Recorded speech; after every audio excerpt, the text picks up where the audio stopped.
Kasi si Lord, nawala man si Jesus Christ, pero meron nagtuloy nung kanyang sinimulan. Still there? Kaya po napakahalaga nun yung apat na yun, no? Merong legacy of faith, integrity, service, and multiplication. Napakahalaga po niyan. At ngayon po, no, since we are now on the week 1 po ng ating prayer for 3, kasi po nasa plan 14 na po tayo ngayon. Kung hindi nyo po alam, Pastor, ano yun? Tanong mo si ate, si kuya, yung sa leader, yung nag-invite sa'yo, ano po yung pwede kong maiambag na malaki, gusto pong mag-join dyan, kung ano man po yung ginagawa ni Lord dun sa ating mga cell group. No?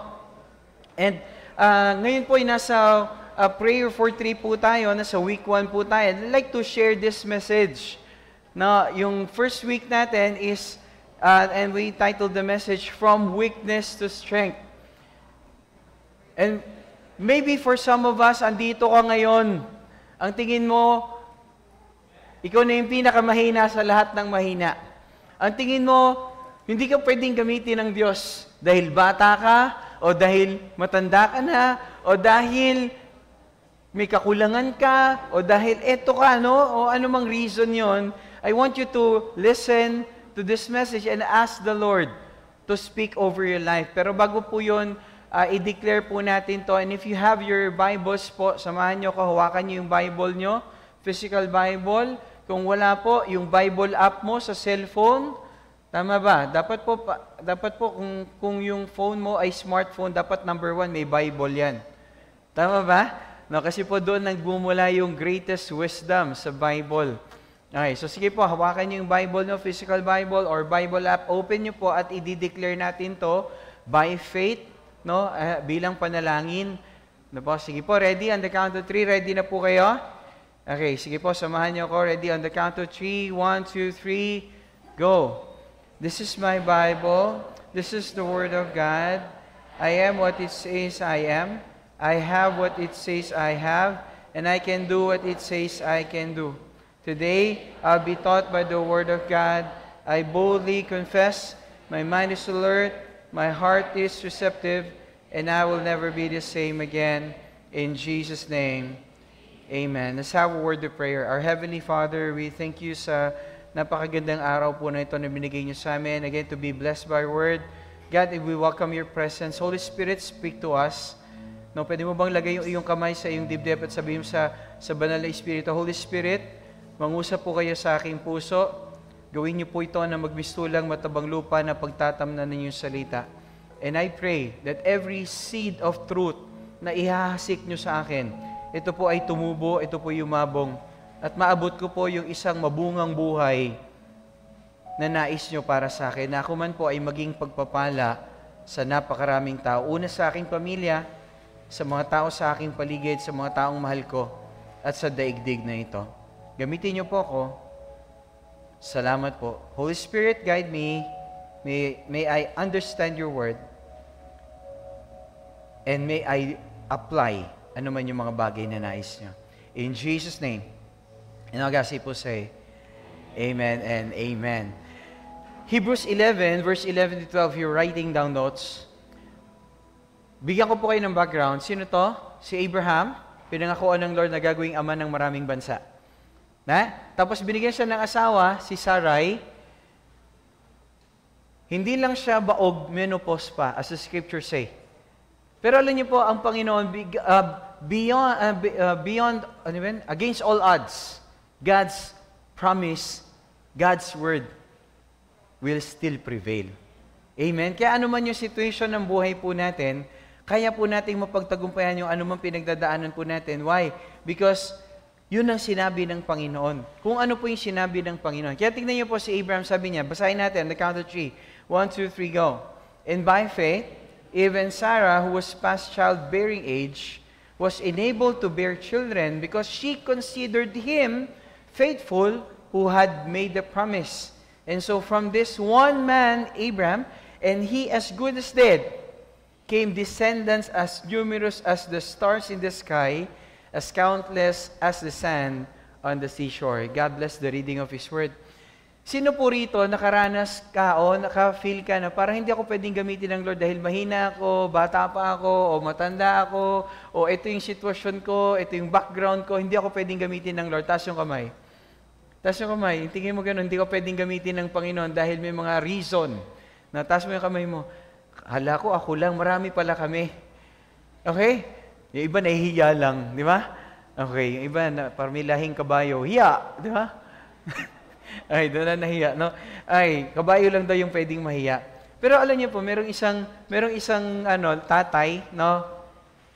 Kausap niya yung pastor. Sabi niya, "Pastor, hindi na po talaga ako pwedeng mag-exercise. Kasi mas nauuna akong hingalin kaysa gumalaw." Sabi ng misis niya, "Pastor, hindi totoo yung sinasabi niya. Kasi pastor, nakakapag-zumba yan. Lalo pag libre yung merienda." Katabi mo, hindi natawa. Sabi mo, nagjo-joke na si pastor. Tumawa ka. Nakakatuwa po. Bakit? Kasi totoo lang po, tayo po may mga bagay sa ating buhay na tulad po ni Abraham, parang sa tingin natin, hindi natin kaya. Pero totoo lang, kaya po natin at mapapangyari. Hindi dahil sa kung ano tayo, pero dahil kung sino siya. Alam niyo po, si Abraham, sabi ng scripture, as good as dead, barren, weak. Di ba sa atin, weak, mahinang nilalang, di ba? No, para minsan ang tingin natin, ganun tayo, mahinang nilalang, hindi ako pwedeng gamitin ni Lord, hindi ako qualified. Ito yung background ko, ito yung sitwasyon namin ngayon. Pero alam niyo po, ang sabi ng scripture, by faith, they received the impossible. Dahil sa pananampalataya, natanggap nila yung imposible. And I'd like to quote this, weakness is never the end of your story. Kung ikaw man yung tao na katulad ni Abraham, weakness is never the end of your story. Eksena lang yan. Pero hindi yan ang istorya ng buhay mo. Bakit? Si God kasi magaling siya na i-turn yung mga weak people into strong people of faith. Kaya kung ikaw yung tao rito na feel mo, magagamit ba ako ni Lord? Meron bang malaking bagay na mapapangyari sa pamamagitan ng buhay ko? Yan din yung sinabi ko noon nung ako'y tinawag ng Panginoon. Natanong ko, Lord, magagamit niyo ba ako? Meron bang something great that will come out of me? Mali buhay ko. Nasa bisyo pa ako noon. Pero nung tinawag ako ng Panginoon, everything, hindi naman po bigla, but gradually, change in my life. At kanina nga po, alam niyo po kanina, nung umaga nating service, na yung family ni Pastor Kim ay kasama po natin kanina. No, yung buong family, yung kanyang wife, yung kanyang 2 anak, at yung asawa at 2 anak ng kanyang panganay na anak na babae. No, but they are now in 13, no? Nagpunta naman po sila ng 13 ngayon to meet yung mga kapatid sa 13. Ano ang gusto kong ipakita doon? Kasi si Pastor Kim, nung pumunta siya rito, Jugum English, Jugum Tagalog. Alam Jugum? Konti. Jutay ba? Jutay lang. Jutay na Tagalog. Di ba? Jutay na English. Pero, eto na tayo ngayon. Ano yung sabihin po? Basta ikay nagtiwala sa Panginoon, kahit na nandun yung lahat ng dahilan na pwede nating gamiting excuse, pwede tayong gamitin ng Lord para gumawa ng isang malaking bagay sa daigdig na to. Bakit? Magaling si Lord gumawa ng dakilang bagay sa mga taong mahina, pero nagtiwala sa Kanya. And as the scriptures say, balikan natin, Hebrews 11, verse 11 to 12, sabi dito, by faith, Abraham, even though he was past age, lampas na, 99 na, 100 siya actually nagkaanak. And Sarah herself was barren, baog pa, against all odds talaga, was enabled to become a father because he considered him, God, faithful, who had made the promise. Hindi niya tinignan yung kanyang sariling limitation, ang tinignan niya yung nangako. Meron ba rito sinasabi mo, mangyayari kaya sa akin yon? Pero dahil sa nagtiwala ka, meron kayang gawin ng Panginoon. Romans chapter 4, verse 20, sabi rito, yet he did not waver through unbelief, but was strengthened in his faith and gave glory to God. Hindi siya nag-waver. Saan? Sa unbelief. Hindi siya naging believing unbeliever. o unbelieving believer. Kasi meron gano'n, no? Umattend ng church, di ba? Pero pag nag-pray siya, mangyari kaya yun? Di ba? Totoo kaya? Di ba? And ngayon, pag-aralan natin kasi may mga problem po tayo at kailangan ang panglaban natin doon sa problema, yung katotohanan ng salita ng Diyos. At ano yung dapat nating gawin? Number 1 kasi, alam niyo po yung pananampalataya is of the heart. Is of the heart. Yung faith po is of the heart. Hindi yan nakikita sa labas. Pero nagmamanifest yan sa labas. Ginagawa natin yan. Pero iba-iba tayo niyan. Maring nandito tayo sa church, pwedeng sabay-sabay tayo, nagsasama tayo sa isang cell group, o kaya lahat tayo, maaaring magkaklase kayo sa live class, pero maaaring iba yung nangyayari sa iyo sa nangyayari sa iba. Because it is your faith that matters. Are you still there? No. Ang problema po kasi, yung nagdududa tayo sa pangako ng Diyos. Marami po nagpipray, pero hindi sila sigurado na gagawin ng Diyos. And that's not faith. No, pag sinabing faith kasi, nagtitiwala ka na walang imposible sa Kanya. Na parang nag-pray ka, Lord, sana makapasa ako sa exam, pero behind dun sa isip mo, hindi naman ako nag-aral, paano ko papasa? Di ba, merong fear sa kabila. Di ba, o kaya, hindi naman ako magaling, paano ko magtatagumpay? Pero nag-pray ka, Lord, makausad kami sa buhay, mabayaran namin yung, mag-excel kami sa buhay, pero at the back of your mind, nilalagay mo yung limitations. Hindi po faith yon. Ang tawag doon, willful thinking. Nag-iisip ka lang na mayroong mangyayari, pero hindi mangyayari nga dahil naniwala lang tayo, pero hindi naman natin pinagtiwalaan yung sinabi ng Panginoon. Still there? Mark 11, verse 23, kailangan po yung puso natin kasama when we pray. Sabi ron, truly I tell you, if anyone says to this mountain, meron ka bang mountain sa buhay mo? Meron bang mountain ng problema? Mountain ng labada? Hindi, totoo lang yung mountain ng labada. Tingnan niyo po, yung dito, ito yung mga iniwan yung labada, di ba? Ano ginawa mo? Sabi mo doon sa labada, in Jesus' name, dyan ka lang. Pagbalik mo, nandun pa rin yung walang magawa. Tama ba? Tama, dyan ka lang, magsisimba ako, in Jesus' name, dyan ka lang. Di ba? Tama ba? O yung mga ligpiti mong plato, ganun din. In Jesus' name, dyan lang kayo, ha? Babalikan ko kayo. Di ba? Pagbalik mo, nandun pa rin. Tama ba? O wala naman nagawa no? Kaya lang yung iba, inuna yung labada. If you seek all the labada, and all the labada will be added unto you. Next week, ba't di ako nakarating? Labada na naman. Kasi inuna mo yung labada. Are you still there? No? Kaya tingnan nyo, buti na lang yung katabi mo, hindi ganun. Tama yung kanyang galaw. Amen. Kasi tingnan nyo, sabi ni Lord, if truly I tell you, if anyone says to this mountain, go, throw yourself into the sea, and does not doubt in their heart, but believes that what they say will happen, it will be done for them. Sino rito nagpe-pray ka, yung pamilya mo, madala mo lahat. Yung lahat ng kamag-anak mo, yung lahat ng kaklase mo, gusto mo lahat maligtas, gusto mo makakilala sa Panginoon. Amen? Oh, taas yung kamay. Talagang, Lord, naniniwala ko, may gagawin ka. Okay. So, ibig sabihin, hindi ka pwedeng mag-doubt. Ano yung sabihin? Ikaw muna, magiging pirmis ka. Kahit anong challenges mo, you will be consistent in your worship. You will be committed in your worship na kahit may challenges ka, magtutuloy ka. At hindi ka pupunta rito dahil sinabi ni pastor, sinabi ni sa leader, o dahil nandyan si crush. Pupunta ka rito dahil si Kristo yung sentro mo. Christ-centered dapat. Still there? Kaya tingnan niyo, sabi niya, gagawin daw ni Lord, it will be done for them. Hindi ikaw gagawa, pero merong gagawa. Sino may sabi? Si Lord. Pero ano lang, kailangan yung faith mo pirme, sigurado sa puso mo. Gagawin ni Lord to. Kahit may mga challenges na dumating, na minsan opposite doon sa pinagpe-pray mo, pero sasabihin mo pa rin may gagawin ng Panginoon. At gagawin mo pa rin kung ano yung sinasabi ng Panginoon. Romans chapter 10 verse 10. Sabi rito, for it is with your heart that you believe and are justified. And it is with your mouth that you profess your faith and are saved. Ibig sabihin po, it is our heart, it is our faith in our heart.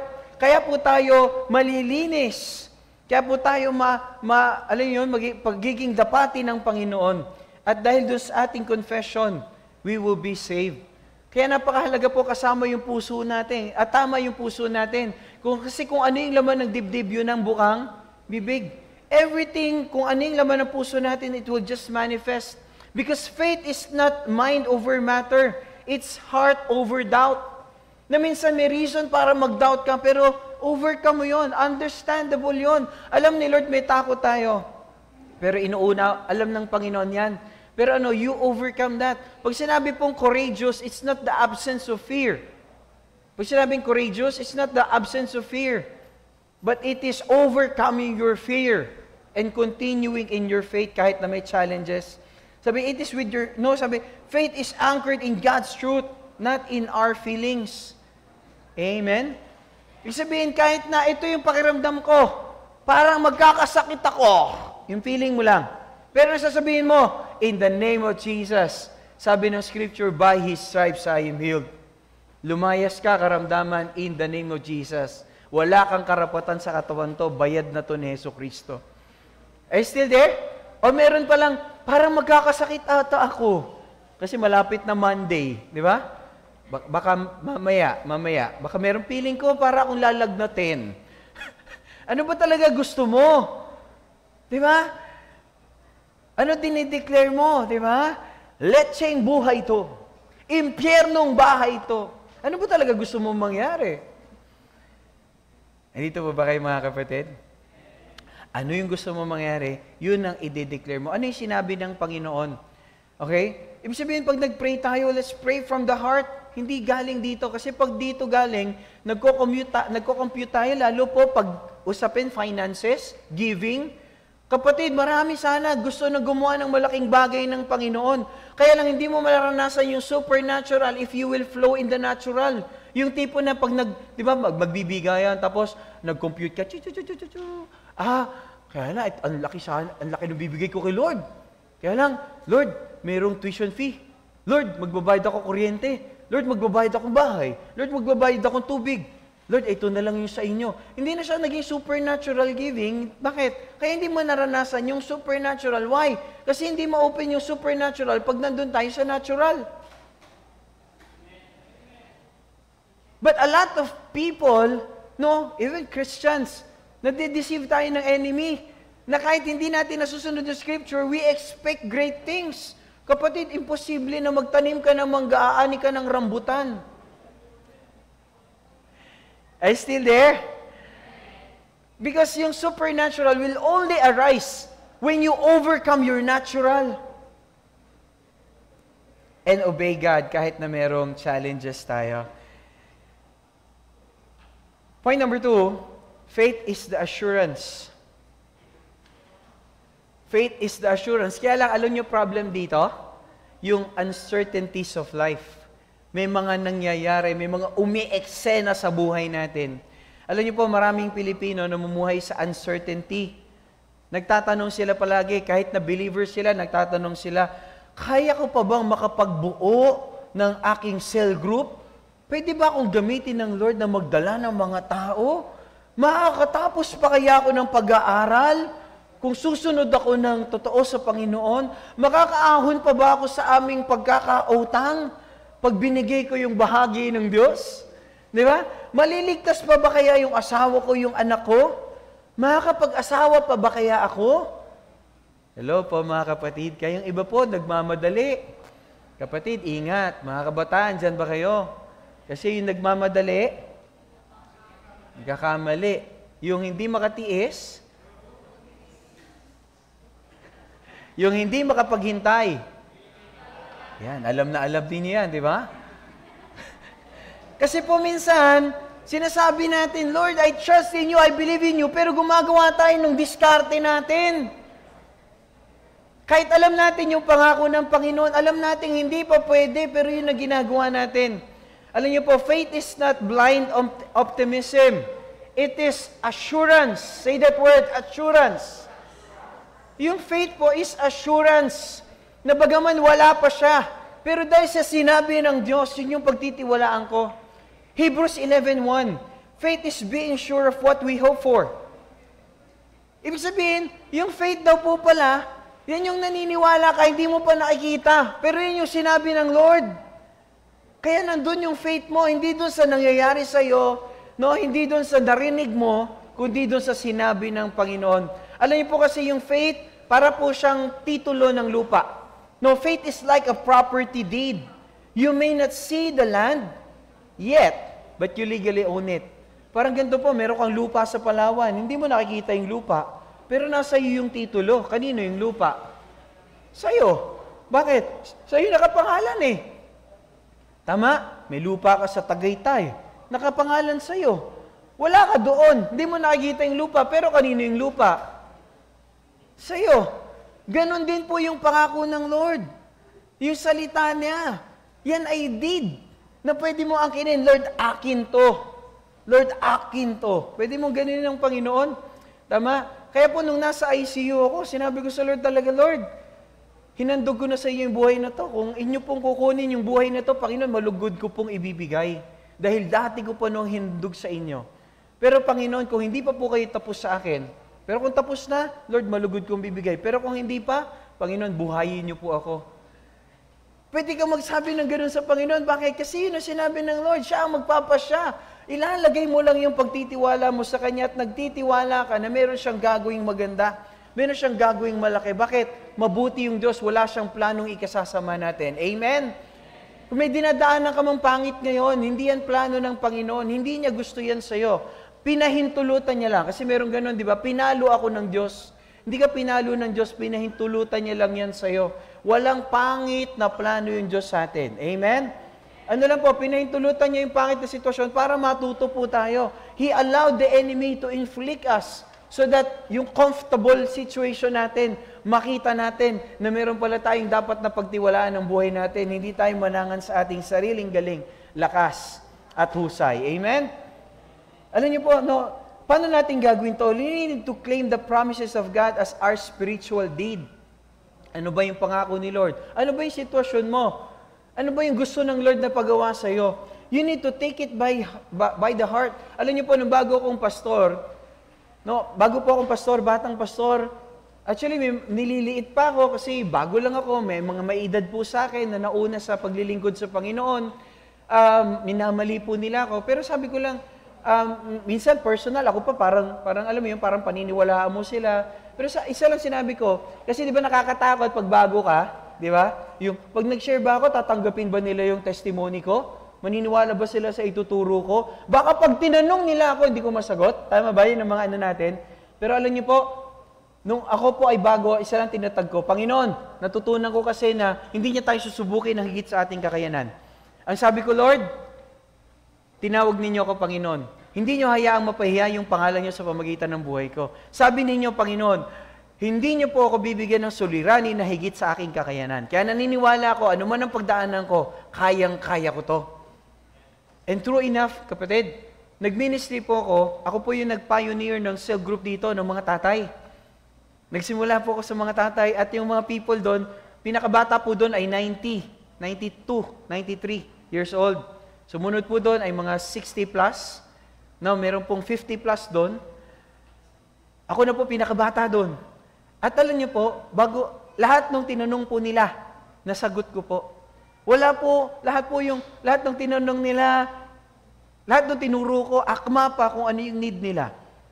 Ano pong ibig sabihin? Kasi yung word ng Lord, tinayuan mo, ay still there. Na hindi niya ako lalagay sa suliranin na higit sa aking kakayanan. Ibig sabihin, pag pinahintulutan ni Lord sa akin to, kaya ko to. Tama, kaya merong isang pastor na sabi, if God willed it, He will, if God brought you to it, He will bring you through it. Amen? Kung pinahintulutan ni Lord sa buhay mo yan, kaya mo yan. Amen? Anong sabihin? Yun yung dinideclare natin para meron ka tayo nga, nasa prayer for 3 tayo, may mga pinagpipray po tayo ng mga tao. Ang dinideclare mo, Lord, as for me and my house, itong mga taong itong pinagpipray ko, we will all serve the Lord. Yun ang dinideclare mo, kasama yung pamilya ko, Lord. Maybe yung tatlong yan, pinagpipray mo, pamilya mo. Maybe yung pinagpipray mo, mga kaibigan mo, mga kaklase mo, mga kapitbahay mo, mga taong malapit sa'yo. No, ang dideclare mo, Lord, me and my house, we will serve the Lord. Amen? Tama po ba mga kapatid? Alam niyo po si Pastor Kim kanina, namumove ako, nabuboost din yung faith ko. Bakit? Si Pastor Kim, nung pumunta po rito, isa lang siya. At hindi niya kasama yung pamilya niya. Pero niya po, nandito sila kanina. Second time na po nilang pumunta rito na wala na si Pastor Kim, pero pumunta po rito sila sa church. Are you still there? At nakita nila, eto na yung produkto nung buhay ng kanilang tatay na sumunod sa Panginoon. Are you still there? Yung hindi marunong mag-English, hindi marunong mag-Tagalog, walang kamag-anak sa Pilipinas. Pero eto na po tayo ngayon. Sabi mo sa katabi mo, ang laki ng pag-asa mo. Sino rito yung naniniwala, yung katabi mo, marunong mag-English, marunong mag-Tagalog. Tama? Pilipino pa yan. Sa tingin mo, may kamag-anak pa yan dito. Amen? Sa tingin mo, pwede kayang gamitin ng Lord yan? Kung si Pastor Kim na walang kamag-anak, walang kakilala, walang suporta dito. Pero alam niyo po, nagamit ng Panginoon mightily yung katabi mo pa kaya. Amen? Kaya lang, ano po kailangan natin? No, kung meron po tayong faith, it is of the heart, napakahalaga po, we need to understand. Number 3, faith must grow. Sabi sa katabi mo, your faith must grow. Kasi kahit assured na assured ka, pero kailangan mag-grow yung faith natin. Kaya lang ang problema po, yung stagnant faith. Yan po yung kalaban nun, yung stagnant faith, yung nanatili lang. Alam niyo yung toge? Nakakita na kayo ng toge? May nabalitaan na ba kayo yung toge na munga ng sagana? Meron bang ganon? Wala, kasi toge pa nga lang. Kailangan niya mag-undergo ng process na mag-develop hanggang maging plant, hanggang mamaya eventually lumago siya, hanggang mamaya maging mabunga siya. Tama po ba? Amen. Kaya sabihin mo sa katabi mo, magiging mabunga ka rin. Pero dapat nag-grow ka. Sabihin mo sa katabi mo, dapat nag-grow ka. No, kasi alam niyo po, some of us may baby faith pa. Pero okay lang, understand ng Lord yan, baby faith.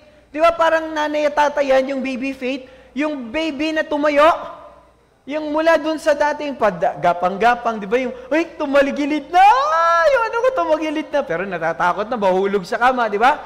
Tapos mamaya, gigilid na siya, tapos mamaya yung bata, gaganon, no? Gaganon-ganon pa, no? Tatayo-tayo, di ba? Pero yung nanay, nakatayo-tayo ako! Di ba? Tama ba? Pero pagbagsak, mamaya, tatayo na naman, tuwang-tuwa yung ano, galing!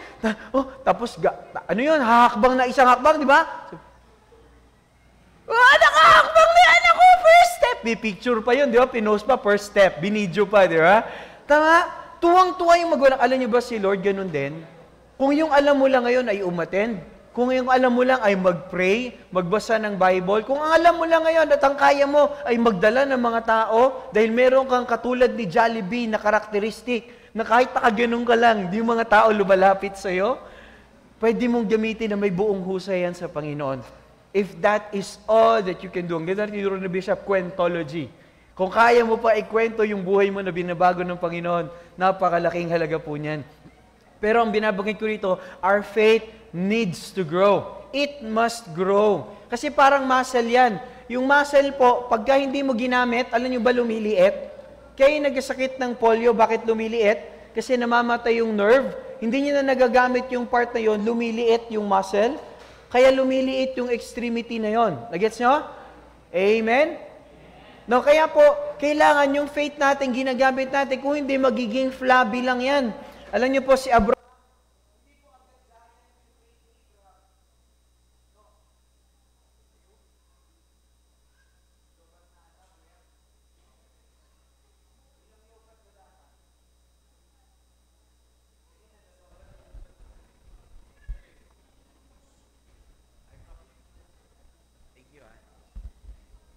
may kapalit naman pala. Okay.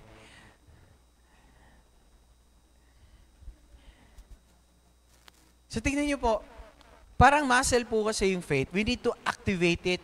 Tama kasi bakit? Tingnan mo, parang yung muscle mo, pag flabby, parang, di ba? Malamya, di ba? Tama ba? Tingnan mo yung katabi mo, ano itsura? Di ba? Ganda, di ba? Firm na firm, di ba? Solid talaga, di ba? Kahit suntukin mo, di ba? Yung muscle, pag solid, kahit suntukin mo, hindi nasasaktan. Parang Manny Pacquiao, di ba? Pero pag mahina, isang suntok, ayoko na. Tama ba? Pitik pa lang, ayaw na. Hello? Kaya po yung iba, konting pitik pa lang, ayawan na eh. Hello? Tinumaan pa lang sa preaching ni pastor, ayaw na. Wala pang problema sa buhay yon. Pero hindi yung katabi mo yan. Amen. Alam niyo po, si Abraham, he didn't start with the giant faith. He failed. He doubted and even laughed at God's promise. Alam niyo ba, nagtawa? Actually, devotion ko to kanina, itong pinipreach ko sa inyo kanina. Nagkataon tong preaching ko, pati devotion ko, pareho. Grabe talaga si Lord, no? Tinawanan niya si Lord na sabi ng Lord, gagawin kitang ama ng maraming bansa. Natawa si Abraham, bakit? Lord, 99 na ako, ngayon pa ba naman? Diba? Hindi siya nagtawa dahil hindi siya naniniwala. Naniniwala siya, pero natatawa siya siguro dahil, Lord, 99 na ako, maghahabol pa ba ako ng bata ngayon? 99 na, di ba? Imagine mo naghahabol ng bata, di ba? Masakit na sa bewang. Di ba, no? Okay, kaya tingnan niyo po si Abraham, maaring similar sa atin. We failed, we doubted, but tumawa rin tayo sa pangako ng Panginoon. Kasi, Lord, mangyayari ba talaga yon? Galing ako sa mahirap na pamilya. Kaya mo ba talaga akong paunlarin, Panginoon? Kaya mo ba talagang ayusin yung buhay ko? Pero alam niyo po si Abraham naniwala. Sabi ng Romans chapter 12 verse 3, so, for by the grace given to me, I say to every one of you, not to think more highly of yourself than you ought to think, but to think with sober discernment as God has distributed to each of you measure of faith. Sabi po ni Apostle Paul, meron palang sukat yung ating pananampalataya. Tingnan mo yung katabi mo, kung susukatin, anong klase o gano'ng kalaki yung faith ng katabi mo? Ano ba yan? Pang 6 ounce? 12 ounces? Pang 1.5, pastor? Pastor, ito, pang galon to, pastor. Ito, pastor, 1 drum ang faith nito, ang tindi nito, pastor. Pero, pastor, tong katabi ko, pastor, hindi nauubusan. Kasi, pastor, palaging nakadikit sa Lord. No-go overflow. Tama po ba? Pag nakadikit kay Lord, dahil siya yung tubig ng buhay, hindi nauubusan. Kapatid, sinasabi po, merong measure of faith. We are given a measure of faith, but that measure must grow. Sabi sa tabi mo, you must grow. Sabi sa tabi mo, huwag ka manatiling toge. Toge. Toge lang? Walang namumungang toge. Amen? At dapat yung toge, para maging mabunga, dapat sumama sa marami. Dapat maging together. Okay po? Parang ganito, di ba? Pangit naman yung church, si pastor lang. Dapat meron din akong kasama rito nakikinig, na nagte-take notes. Tama ba? Pangit naman, ikaw lang yung cell leader. Dapat kasama mo yung cell member mo. Kaya hindi lang dapat toge, dapat together. Hallelujah. Galing, natututo na sila ng mga joke ko. Matthew 13, verse 31 to 32. Okay, sabi niya, He gave them another parable. Tingnan niyo si Lord, ha? Nagsisimula maliit, okay lang yung maliit, pero hindi dapat manatili ron. Sabi, the kingdom of heaven is like a mustard seed that a man took and sowed in his field. Kaya po kapatid, kahit anong liit, yung butil ng mustasa, kahit anong liit, ang liit lang po no, ng buto na yun, yung mustard seed. Pero pag ito raw po ay naitanim, kaya tanongin mo yung katabi mo, nakatanim ka na ba? Nakatanim ka na ba sa cell group mo? Nakatanim ka na ba sa church? Nakatanim ka na ba talaga sa kaharian ng Diyos? Kasi basta nakatanim ka na, tutubo ka talaga eh. Oo, kahit anong mangyari si Pastor Kim, tinanim na yung buhay niya sa Panginoon. Ito na tayo ngayon. May nauna pang service dito, panghapon na to. Hallelujah. Amen. At ngayon nakikita ko po, and I still believe, gagamitin ng Lord yung buo niyang pamilya. Dito ba kayo mga kapatid? At dahil naitanim yung buhay, merong gagawin ng Panginoon. Alam niyo po, sabi ko sa kaya ako binibless ni Lord. Bakit? Kasi binitawan ko na yung profession ko. Hindi ko na hinawakan yung profession ko. Hinawakan ko na lang siya. Ngayon talaga yung langit, sabi ng Lord, binitawan na yung profession. Mga anghel, kayo na bahala doon. Bakit? Yung ikapapahama ko, mapapahiya yung pangalan ng Lord. Hello? Baka hindi pa natin maranasan yung supernatural kasi may mga natural pa tayong hinahawakan natin. Gusto pong ulitin, baka hindi pa natin naranasan yung extraordinary kasi nangahawak pa tayo sa mga ordinary. Still there? Pero nyo po yung katabi nyo lang, pag nagtuto lang talaga niyang hawakan yung supernatural, talagang makiisa siya sa Diyos, doon mo ma-activate talaga yung kalangitan. Are you still there? Paano natin magagawa to? Practical solution natin, stretch your faith daily. Stretch your faith daily. Sabi mo, stretch your faith daily. Araw-araw kang lalakad na may pananampalataya. Hindi, ibig sabihin, umaga pa lang, yung word na ni Lord, hanapin mo. Masasamba ka na sa Panginoon. At ipagpipray mo kung ano yung sinabi ng Lord, yun ang gagawin mo. That's stretching your faith daily. Okay? At di ka tatanggap ng ordinary. You will pray for bigger things. Ang tanong ko sa iyo, nagpipray ba kayo? Taas yung kamay, nagpipray. Ano pinagpipray mo? Ordinary? Makabayad ng bahay, makabayad ng kuryente, makakain kami 3 beses ang araw. Yun ba yun? That's ordinary. But praying na, Lord, bless niyo ako. Gusto ko po, Lord, 6 digits, 7 digits a month. Because, Lord, I want to be a blessing to many. Okay lang ba, pinagpipray ni Pastor, lahat ng mga nandito magiging mga multi-millionaire? Ayaw nyo ng multi-billionaire. Ayaw ng million eh. Oh, bakit? Lahat kayo maging contractor. Hindi. Hindi po doon. Matuwid. Amen? Pangatlo, mag-testify tayo ng past faithfulness ng Lord. Ang daming po ginawa ng Panginoon sa amin na hindi namin sukat akalain. Bakit? Nagtiwala lang po kami na sa kabila po ng mga challenges namin in our finances, challenges namin sa family, in relationship, we chose to trust the Lord. We still chose na unahin namin ng Lord at gawin namin yung pinapagawa niya at ibigay namin kung ano yung required niya. And God is really faithful. Amen? No, kaya po, kailangan lang maging tapat po tayo. Sabi nga ni Pastore dati, nung buhay pa, tapatan mo ng katapatan ng Diyos at makikita mo yung kanyang katapatan. Amen? At encourage natin yung mga nasa cell group po natin, yung mga tao sa paligid natin, yung pamilya natin, na buhay ang Diyos at meron siya magandang plano sa atin. Number 4, if you're writing down notes, faith grows by the Word. Pastor, paano ko palalagawin yung faith ko? Yes, Pastor, ang ganda. Faith, meron na ako, naniniwala ako sa Word of God. Assured ako, may gagawin si Lord na malaki sa buhay ko. Pastor, kailangang lumago. Paano ko palalaguin? You need to immerse yourself in the Word of God. Hindi yung Word of man. Ganda ng awit kanina. Not the Word of man, but the Word of God. Ang ating pagtitiwalaan. No, kasi ang problema, we feed on negativity. Yan po yung problema po dyan. We feed on negativity. Ito po yung tanong. I'd like to ask everyone, what are you feeding your faith? Ano ang pinapakain mo sa faith mo? Kasi kung yung physical body mo, pag kumain ka ng masama ng junk food, magkakasakit ka. High blooding ka, kakasakit ka sa puso. Tama ba? Tataas ang cholesterol, tataas ang sugar. Bakit? Kasi junk food yung kinain mo eh. Pero pag kumain ka ng nutritious, ng healthy food, ano mangyari sa katawan mo? Gaganda, lalakas. Tama po ba? Hahaba yung buhay. Similarly, with our faith, our spiritual body, ano pinapakain mo? Yung iba po kasi, pagising pa lang, Facebook. Hindi pa nabubuksan yung God's book. Tama? Sabi sa katabi mo, face the book muna, bago Facebook. Kaya yung faith natin minsan, malnourished. Konting problema lang, ayaw na. Konting pitik lang ng kaaway. Bakit? Kasi nga po, walang lakas. Bakit? Ano ba nag-feed sa'yo? Kasi pag Word of God yung nag-feed sa'yo, hindi matitinag yung faith mo. Magpipirmis ka kahit inaatake na yung puso mo. Actually, inaatake na po pala ako. Kala ko heartburn lang. Inaatake na po pala ako habang nagpipreach ako dito last year. Grabe talaga lang si Lord. Tama po ba? Pero pinili ko pa rin, Lord, kung kukunin mo ako, di hallelujah. Kukunin mo ako, naglilingkod sa'yo. Kasi yun po yung prayer ko, Lord, kung kukunin nyo man ako, kunin nyo ako doon sa panahon, nagtatapat ako sa inyo. Are you still there?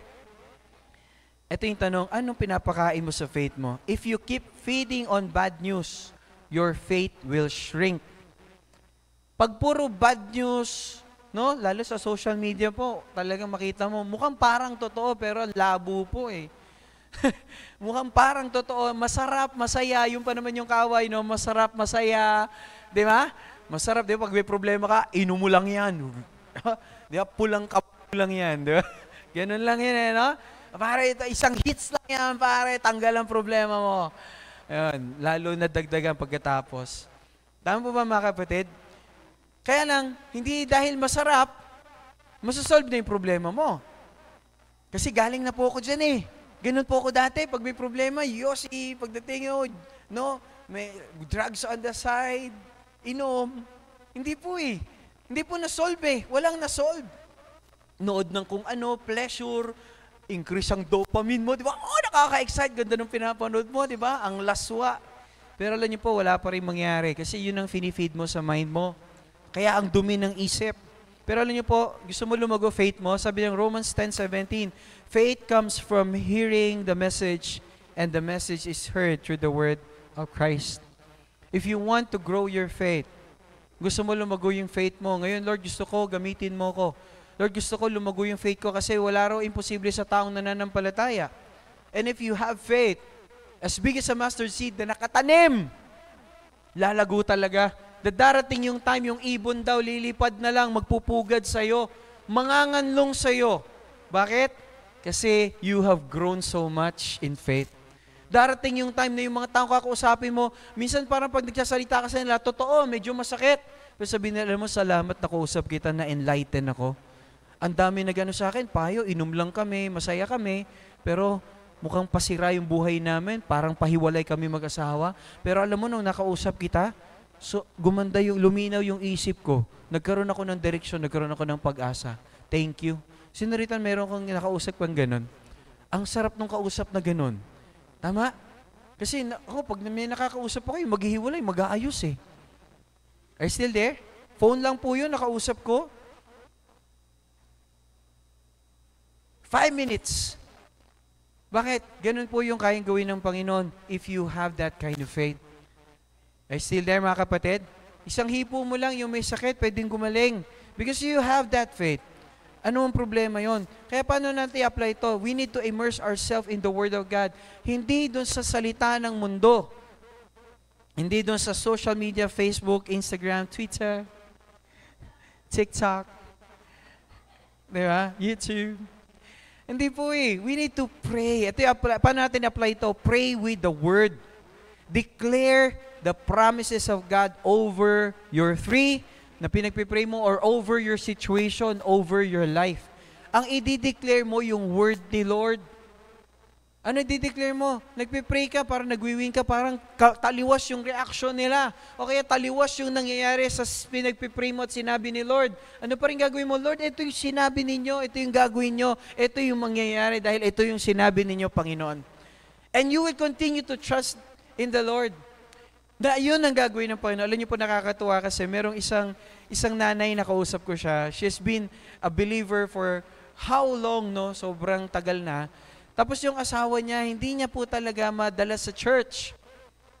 Pero hindi sila pinagbabawalan ng pamilya. Pero simula, no, nung parang, every time na pupunta sila ng church, nire-ready niya yung damit. Pinaplansya niya yung damit. Tapos sabi niya, nakaplansya na yung damit mo ha, pupunta na kami ng mga bata sa church. No, kung gusto mong sumunod, andun na yung damit mo, nakaplansya na. So, hindi sumusunod. Gaano katagal? 17 years. Hello? 17 years. Every Sunday, paplansyahin niya yung damit ng asawa niya, i-invite niya. Sama ka sa church? Okay. Kung gusto mong sumunod, una na kami ng mga bata. Kung gusto mong sumunod, nakaplansya na yung damit mo.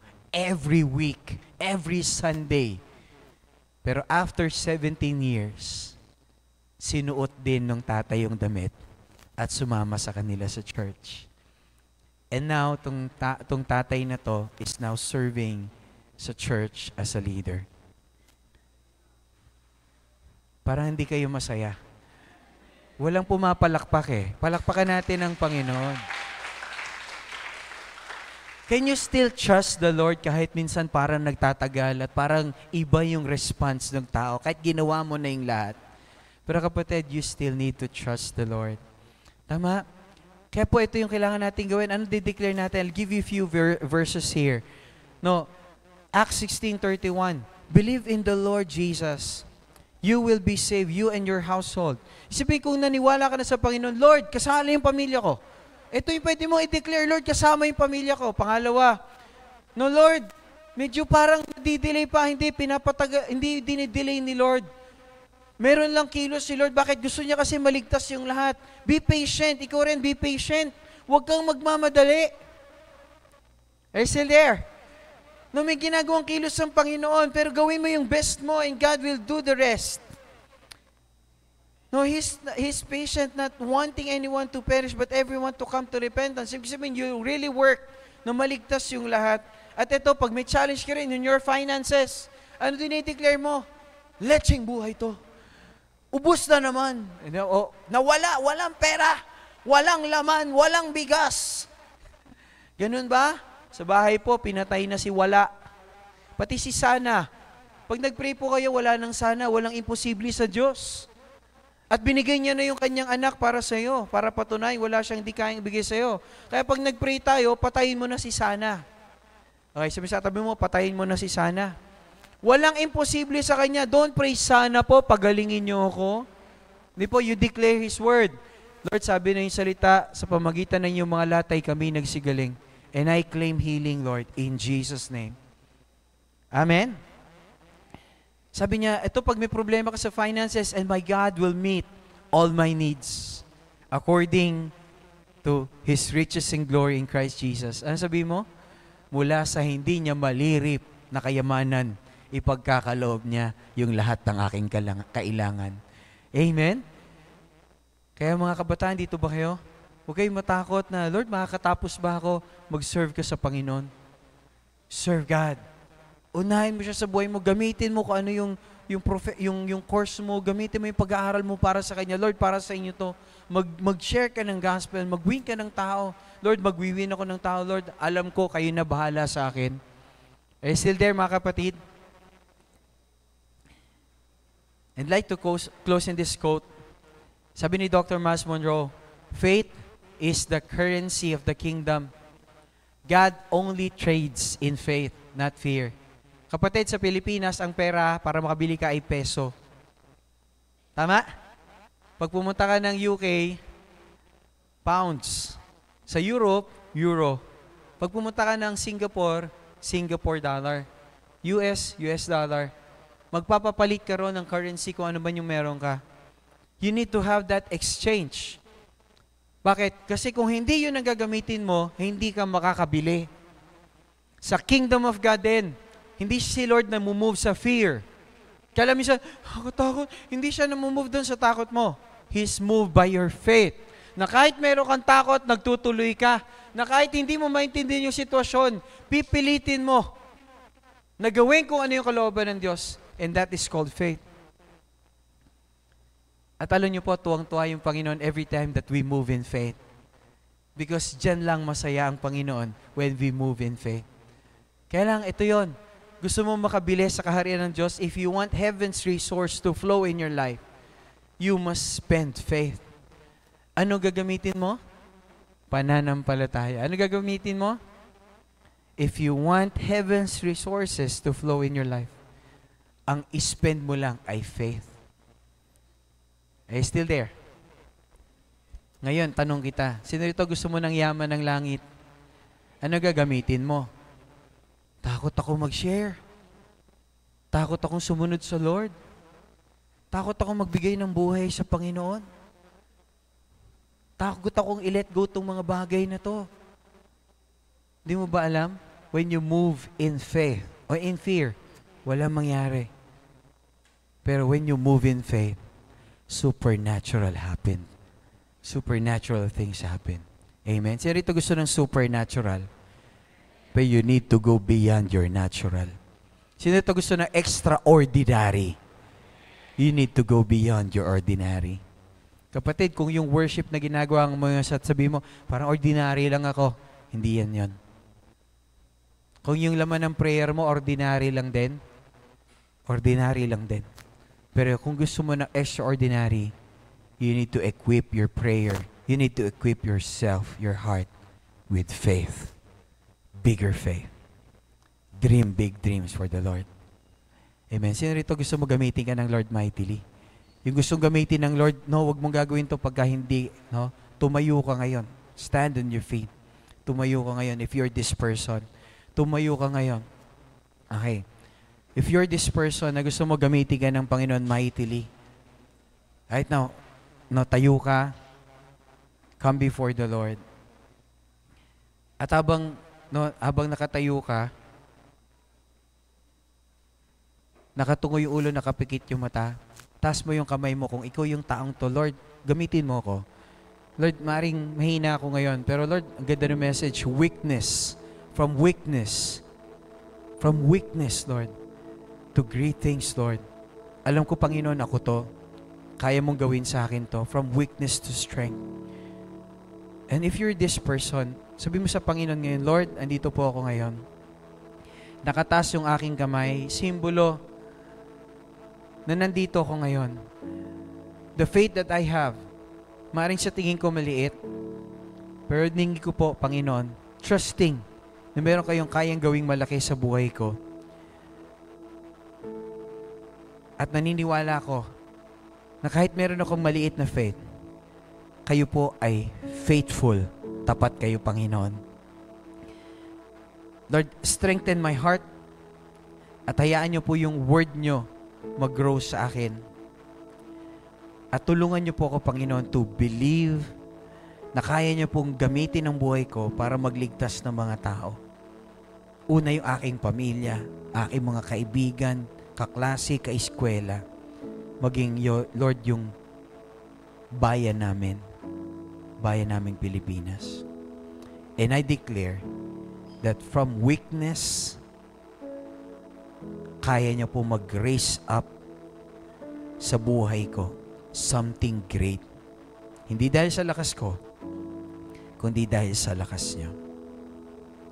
Salamat po, Panginoon. Ako na lang po mananalangin. Panginoon, salamat po. And I declare, God, blessing sa inyo po mga anak. Nagtalaga na kanilang buhay sa inyo. Lord, as we come, Lord, with weak faith, we know, God, you are faithful. And I declare, Lord, strength. Strength sa amin po mga puso, Panginoon. Na yung word nyo po yung talaga ilalago sa aming puso. Mistulang matabang lupa yung aming mga puso every time. Natatanggap na inyong salita. Lord, every day we will meet your word as we read your word, as we hear your word sa worship, sa mga cell groups, Lord, sa mga trainings sa LC Sol. Lord, i-bless niyo po kami. And Lord, make us, Lord, believe that something great can happen in our lives. Na naman yung situation namin ngayon lang to, meron kayong malaking nakalaan para sa mga nagtitiwala sa inyo. Sabi na inyong salita, hindi nyo ipapahiya yung mga taong nagtiwala sa inyo. And Lord, dinideclare ko po that, Lord, in our weakness, magre-raise up kayo ng mga tao, Panginoon, na gagawa ng dakilang bagay, not in our strength, not in our will, but, Lord, dun sa inyong lakas. Yung lakas na mula po sa inyo, Panginoon. And we will just say, hindi ako yon, si Lord yon. At sa inyo po yung lahat ng glory. Thank you, God. This we pray in Jesus' name. And Agasi po say, Amen and amen.